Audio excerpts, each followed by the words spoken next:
Baik, bismillahirrahmanirrahim. Assalamualaikum warahmatullahi wabarakatuh. Yang terhormat Bapak Dr. Erwin, selaku dosen pengampu dari mata kuliah Desain Pembelajaran Digital.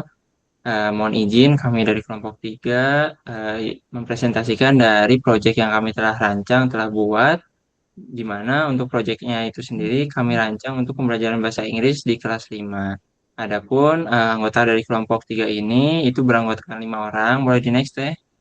Itu ada saya sendiri, Akmal, lalu ada Teh Reja, boleh di next Teh, sambil di next, lalu ada Teh Erika, dan juga ada Teh Nurwati. Lalu boleh di next untuk pembahasan pertama itu terkait, boleh di next, itu terkait dari pembahasan analisis awal pembelajaran. Itu mencakup nantinya pembahasan oleh Teh Reja Salwa, itu mencakup pembahasan terkait karakteristiknya, kebutuhannya, konteks pembelajarannya, kebutuhan medianya, serta kesiapan peserta didik dan juga pendidiknya.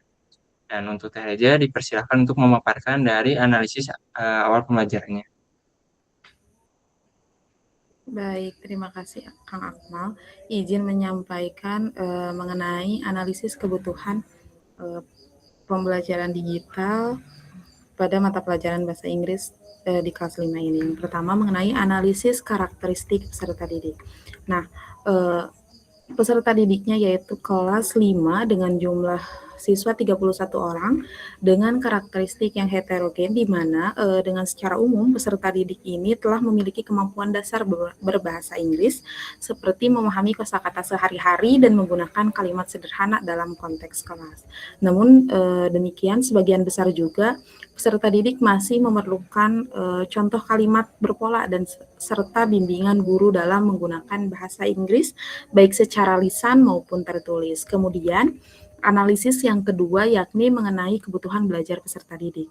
Nah, berdasarkan karakteristik tersebut, peserta didik membutuhkan pembelajaran yang mampu menyajikan kosakata dan kalimat bahasa Inggris secara kontekstual dan mudah dipahami, kemudian menggunakan media digital interaktif untuk meningkatkan fokus dan motivasi belajar siswa. Kemudian memberikan contoh kalimat berpola yang dapat dimodifikasi sesuai kebutuhan komunikasi di kelas. Kemudian juga serta memberikan kesempatan untuk berlatih berbicara, membaca dan menulis sederhana secara bertahap. Kemudian analisis yang ketiga yakni mengenai konteks pembelajaran, di mana pembelajarannya ini dilaksanakan dalam satu kelas dengan jumlah 31 orang tadi dalam kondisi yang kondusif. Nah, fasilitasnya pun mendukung pembelajaran digital seperti listrik ataupun jaringan internet tersedia dengan cukup baik. Kemudian analisis yang ketiga yakni kebutuhan media pembelajaran digital. Nah, berdasarkan karakteristik peserta didik tadi, konteks pembelajaran dan kebutuhan belajar, maka diperlukan media pembelajaran digital yang mampu menyajikan materi baik secara visual, audio, dan interaktif, kemudian memuat contoh kalimat berpola yang dapat dimodifikasi oleh peserta didik, kemudian juga mendukung latihan berulang untuk keterampilan berbicara, membaca, dan menulis, yang pastinya selaras dengan capaian pembelajaran bahasa Inggris pada fase C. Kemudian analisis yang terakhir yakni kesiapan peserta didik.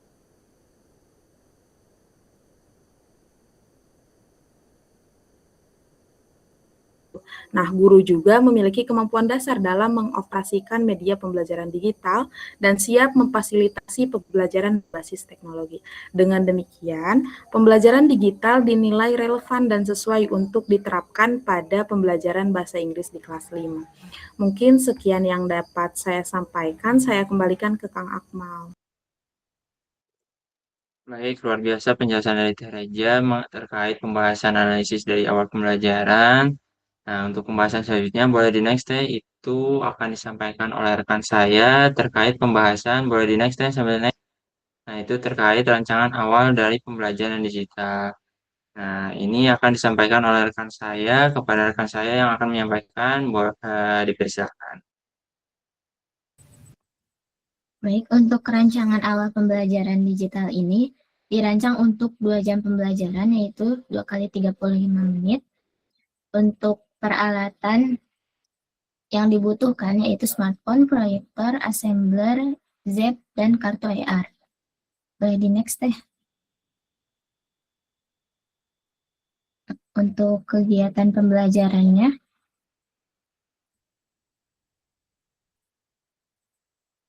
Yang pertama, pendahuluan. Pada pendahuluan, guru membuka kelas, berdoa, dan mengecek kehadiran. Lalu guru memindai satu kartu, misal kartu Knife, di depan kelas dan menampilkannya ke layar proyektor. Setelah itu, guru menyampaikan tujuan pembelajaran hari ini.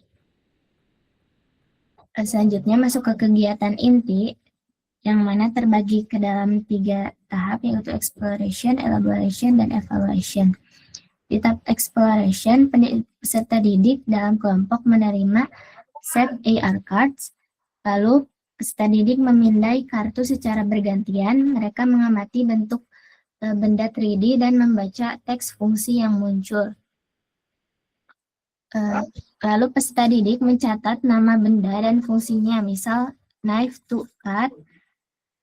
Lalu pada tahap elaboration, guru meletakkan AR di atas meja ataupun di dalam kotak. Lalu guru bertanya, look at the AR, misal AR pen. It is on the table or under the table, untuk menanamkan konsep preposition secara virtual. Lalu pada tahap evaluation, peserta didik masuk ke tautan quiz.zip nantinya. Lalu peserta didik bisa memilih avatar karakter mereka. Peserta didik mengerjakan soal kuis interaktif. Lalu guru memantau live report di layar depan. Nah, pada bagian penutup, guru menggunakan kartu AR sebagai benda pengganti. Lalu siswa berdialog sebentar. Misal, can you get me the knife card? Lalu siswa menjawab, yes, here it is. Nah, pada bagian refleksi, guru menanyakan pengalaman siswa menggunakan AR dan website ZEP. Nah, pada tahap apresiasi, guru mengumumkan juara ZEP hari ini dan melakukan penutup pembelajaran dengan berdoa bersama-sama. Mungkin saya kembalikan kepada moderator. Baik, terima kasih. Baik, terima kasih Teh Erika atas pemaparannya dari kegiatan pembelajarannya mulai dari pendahuluan, kegiatan inti, dan juga penutup. Boleh di next Teh. Nah, mungkin tadi dipaparkan oleh Teh Erika terkait langkah atau pembelajarannya. Lalu ini untuk pembahasan selanjutnya itu mengenai ide awal yang akan disampaikan oleh saya sendiri, di mana ide awal dari media yang dikembangkan itu berlandaskan oleh landasan teori atau landasan teoritis, di mana yang pertama itu dari sisi teori contextual teaching dan learning, di mana contextual teaching dan learning ini itu menekankan bahwa pembelajaran itu akan lebih bermakna apabila peserta didik itu mengaitkan pembelajaran dengan konteks kehidupan nyata. Nah, oleh karena itu, pada pembahasan atau materi yang disampaikan dalam pembelajaran, itu dekat kaitannya dengan pengalaman peserta didik sehari-hari. Lalu yang kedua terkait tinjauan dari karakteristik peserta didik di fase C itu sendiri, di mana peserta didik pada fase ini juga atau peserta didik pada fase C ini itu berada pada perkembangan operasional konkret menuju formal, di mana peserta didik itu memiliki karakteristik rasa ingin tahu yang lebih tinggi. Lalu juga peserta didik itu juga mulai mampu untuk berpikir logis, namun masih membutuhkan bantuan visualisasi yang kuat. Dan yang ketiga itu terkait perspektif atau dari perspektif pembelajaran multisensory learning, di mana media yang dikembangkan yaitu media augmented reality memungkinkan pembelajaran melibatkan lebih dari satu indera sekaligus, yaitu contoh indera visual melalui tampilan objek 3D, lalu kinestetik melalui aktivitas memindai kartu, dan lain-lain. Lalu yang keempat terkait media ini juga, yang dimana media yang dikembangkan berfungsi sebagai sarana penguatan literasi digital, di mana peserta didik itu dilatih untuk menggunakan perangkat digital secara bertanggung jawab, mulai dari memindai marker augmented reality-nya, mengoperasikan aplikasinya, sehingga hingga memanfaatkan teknologi sebagai alat belajar, bukan hanya sekedar untuk hiburan. Lalu juga sebagai rancangan media awal itu Di sisi lain, media pembelajaran, media yang digunakan itu dibagi menjadi 3 kategori. Yang pertama terkait media utama, yaitu berupa flashcard-nya itu sendiri berbasis augmented reality. Lalu yang kedua terkait aplikasinya, yang digunakan di sini adalah Assembler Edu. Yang kedua terkait media interaktifnya. Yang ketiga terkait media pendukungnya, yaitu media yang mendukung atau memastikan proses pembelajaran berjalan dan struktur, yaitu gawainya atau smartphone untuk memindai augmented reality-nya. Nah, boleh di next deh. Oke. Nah, ini pembahasannya itu terkait contoh dari penerapan IR-nya, di mana peserta didik itu salah satunya memindai flashcard bergambar pen. Nah, setelah dipindai akan muncul objek 3D bergambar wajan serta tulisannya pen, di mana peserta didik itu ditugaskan untuk memindai atau memarker dari objek yang telah disediakan, lalu menuliskannya serta mengaitkannya dengan fungsi benda tersebut gitu ya, yang dimarker atau yang dipindai dalam kehidupan sehari-hari, di mana aktivitas ini dilakukan secara berkelompok hingga nantinya pembelajaran berlangsung secara aktif, kolaboratif, dan bermakna. Nah, itu untuk pembahasan terkait media dan juga ide awalnya. Nah, untuk pembahasan selanjutnya boleh di next deh, sambil di next. Nah, itu terkait pembahasan yang tadi saya sampaikan itu terkait media awalnya. Lalu dibahas kembali atau dibahas lanjutannya itu terkait media, bukan media, ide asesmen digitalnya yang akan disampaikan oleh Teva Lawia. Dipersilakan kepada Teva. Oke, terima kasih Kak Akmal atas waktunya.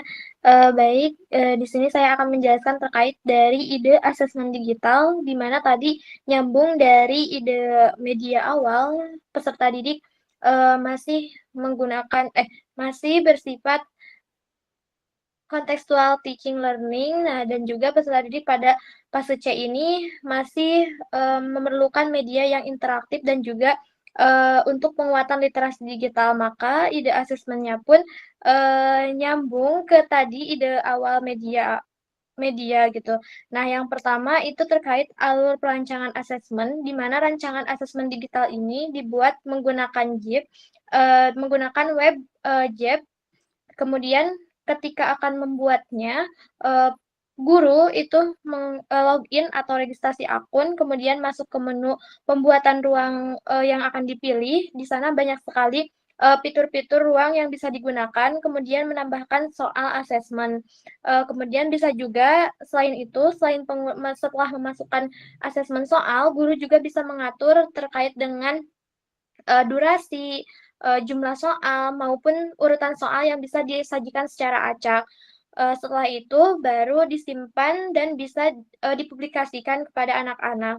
Kemudian untuk alur kegiatannya, dalam kegiatan asesmen ini menggunakan web JEP ini, itu peserta didik bisa mengakses melalui link yang sudah disediakan sebelumnya, kemudian bisa mengatur avatar peserta didik sesuai dengan pilihan peserta didik. Kemudian juga setelah itu peserta didik akan diarahkan untuk mengikuti instruksi, baik itu sesuai dengan instruksi yang ada pada fitur ruang tersebut, sehingga nantinya akan muncul soal dalam kegiatan tersebut gitu, soal yang telah dibuat tadi gitu.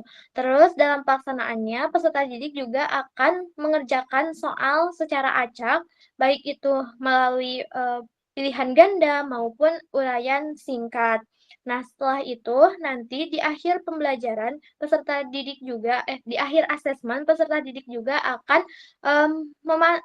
menerima umpan balik dari fitur web tersebut. Nantinya akan muncul siapa yang akan menjadi juara. Boleh di next Teh Eja untuk selanjutnya.